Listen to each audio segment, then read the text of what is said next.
বাহিরে প্রচণ্ড বৃষ্টি হচ্ছে, এত বৃষ্টি হচ্ছে যা বলার মতো না। ছেলে তো একা একা ওয়াসি আইসা পরে, আজকে তো আসতে পারবে না। চলেন আপনাদেরকে সাথে করে নিয়ে যাই, আমার ছেলেকে স্কুল থেকে নিয়ে আসি। আপনারাও আমার সাথে থাকেন, ছোট ছোট ক্লিপ নিব এবং আপনাদেরকে দেখাবো যে কীরকম বৃষ্টি হচ্ছে, কীরকম কী হচ্ছে। আপনারা আমার সাথে থাকেন এবং পুরো ভিডিওটা একটু দেখবেন আশা করি। আসসালামু আলাইকুম, আশা করি সবাই ভালো আছেন। আলহামদুলিল্লাহ আমিও ভালো আছি। আমার ভিডিওটি যদি আপনাদের ভালো লাগে তাহলে আমার সাথে একটু থাকবেন, ভিডিওটি দেখবেন এবং লাইক কমেন্ট করবেন। আর যদি ভালো না লাগে থাকে নিজের মতো স্কিপ করে চলে যাবেন, দেখার দরকার নেই। তো আমি বের হয়ে গেলাম এখন আমার ছেলেকে আনার জন্য। রাস্তায় এত ময়লা পানি, নোংরা পানি বলার মতো না, ড্রেনের সব পানি যেন উঠে গেছে একদম ঢাকা শহরের রাস্তায়। তো যাই হোক, কলোনি থেকে বের হলাম, রাস্তায় নামলাম। এক তো ছাতা, শুধু ছাতা আর ছাতা, মানুষ আর মানুষ, ময়লা পানি আবর্জনা বলার মতো না। আর মানুষের অভাব নেই। আর স্কুল তো এখনও গেট খুলে নাই। আমরা সবাই গিয়ে স্কুলের সামনে অনেকক্ষণ দাঁড়িয়ে আছি। আর আমি উপর দিয়ে হাঁটছি, উপর দিয়ে আবার ময়লা পানি নেই।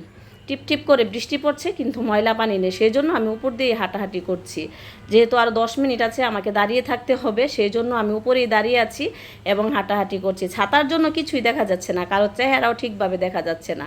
তো এই যে ছাতা নিয়ে সব ভাবিরা আমরা সবাই দাঁড়িয়ে আছি, কখন গেট খুলবে, কখন আমরা ভিতরে ঢুকবো, কখন বাচ্চারা বের হবে।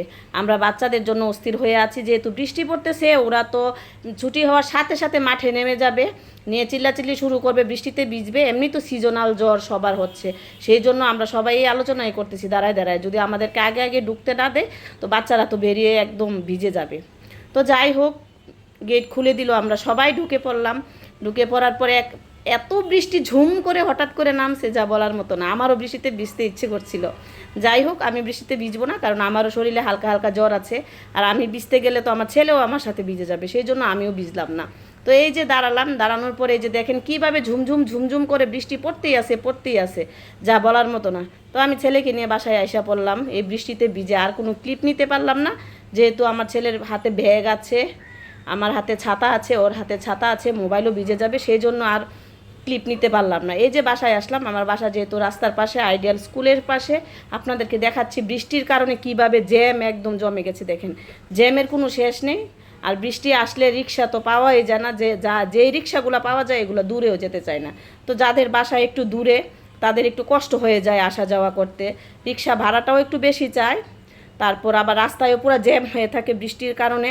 তো সেই জন্য সব বাচ্চাদের একটু কষ্ট হয়ে যায়। আল্লাহর রহমতে আমার বাসাটা যেহেতু কাছে, আমার আর রিক্সার জন্য অপেক্ষা করতে হয় নাই, দাঁড়িয়ে থাকতে হয় নাই, জ্যামেও পড়তে হয় না। আলহামদুলিল্লাহ আমি আমার ছেলেকে নিয়ে বাসায় সুন্দরভাবে এসে পড়লাম। তো এই যে আপনাদেরকে দেখাই, দেখেন স্কুল ছুটি হওয়ার পরে কত জ্যাম, রাস্তায় একদম পরিপূর্ণ জ্যামে ভরে যায়। সবাই ভালো থাকবেন, সুস্থ থাকবেন এবং সাবধানে থাকবেন।